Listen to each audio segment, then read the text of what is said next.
കൃഷ്ണ ഗുരുവായൂരപ്പ. എല്ലാവർക്കും നമസ്കാരം. ധനുരാശിയുടെ പുതുവർഷ ഫലം 2025 പറയാൻ പോകുന്നത്. ധനുരാശിയിൽ വരുന്ന നക്ഷത്രങ്ങൾ മൂലം, പൂരാടം, ഉത്രാടത്തിൻ്റെ ആദ്യത്തെ പാദം ഇവയാണ്.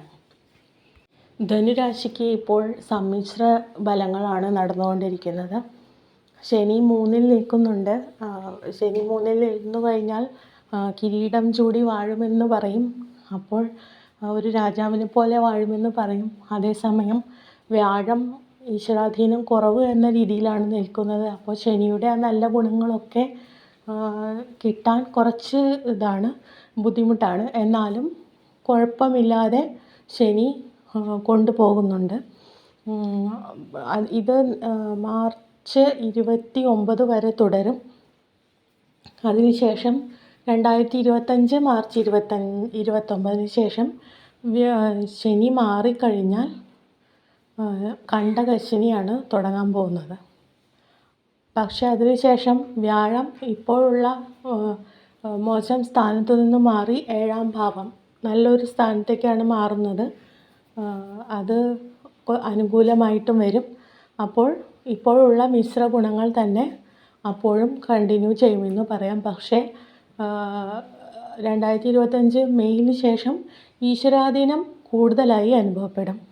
അതായത് ഭഗവാന്റെ അനുഗ്രഹം വേണ്ടുവോളം ഉണ്ടാവുകയും ചെയ്യും.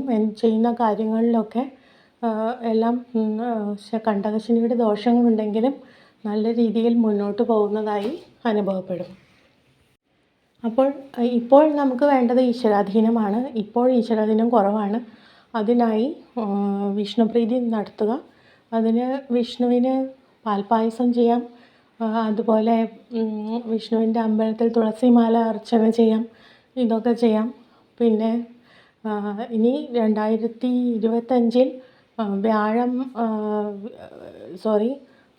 ശനി മാറിക്കഴിഞ്ഞാൽ കണ്ടകശനി വരികയാണ്. ഈ കണ്ടകശനി വരുമ്പോൾ ശനിക്ക് ശനീശ്വര പൂജ, അതുപോലെ ശിവന് മൃത്യുഞ്ജയ പുഷ്പാഞ്ജലി, ശാസ്താവിന് നീരാഞ്ജനം എന്നീ വഴിപാടുകളും ചെയ്യുന്നതിലൂടെ ഇപ്പോഴുള്ള തടസ്സങ്ങളൊക്കെ മാറുകയും നല്ല രീതിയിൽ മുന്നോട്ട് പോകാൻ കഴിയും എന്ന് തീർച്ചയായും പ്രതീക്ഷിക്കാം. പിന്നെ ഇതെല്ലാം ചാരവശാലുള്ള ഫലങ്ങളാണ്.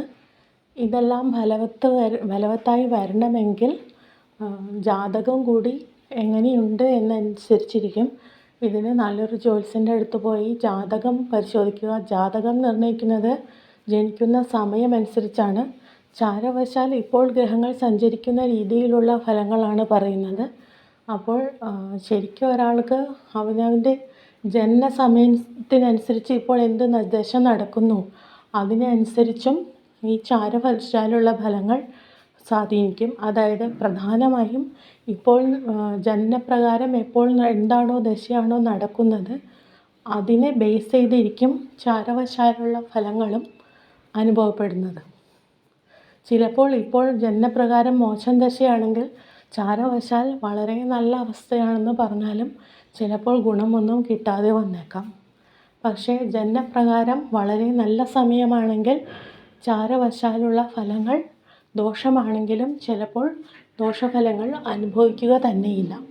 അതുകൊണ്ട് ഒരാൾ ജനിക്കുന്ന സമയം അത് വളരെ പ്രധാനപ്പെട്ടതാണ്. അത് പ്രകാരമാണ് ഒരാളുടെ ജീവിതം ജനനം തീരുമാനിക്കുന്നത്. എങ്കിലും ചാരവശാലുള്ള ഈ ഗ്രഹങ്ങളുടെ മാറിമറിഞ്ഞുള്ള ഫലങ്ങളും എല്ലാവർക്കും കർമ്മഫലത്തിൻ്റെ അടിസ്ഥാനത്തിൽ അനുഭവിക്കേണ്ടതായ യോഗമുണ്ട്.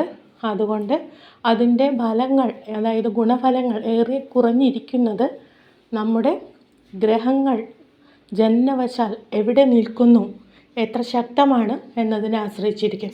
അതുകൊണ്ട് എന്തുണ്ടെങ്കിലും ചാരവശാലുള്ള ഫലങ്ങൾ മാത്രം കേട്ടുകൊണ്ട് ജാതകം വിലയിരുത്തരുത്. ജാതകം വിലയിരുത്തണമെങ്കിൽ എല്ലായ്പ്പോഴും, അതായത് നമ്മുടെ പ്രവചനങ്ങൾ എങ്ങനെയായിരിക്കണമെന്ന് അറിയണമെങ്കിൽ ജാതകം കൂടി നോക്കിയിട്ട്, ജനിച്ച സമയപ്രകാരം കൂടി നോക്കിയിട്ടേ തീരുമാനിക്കാവൂ. അപ്പോൾ എല്ലാവർക്കും നന്ദി, നമസ്കാരം.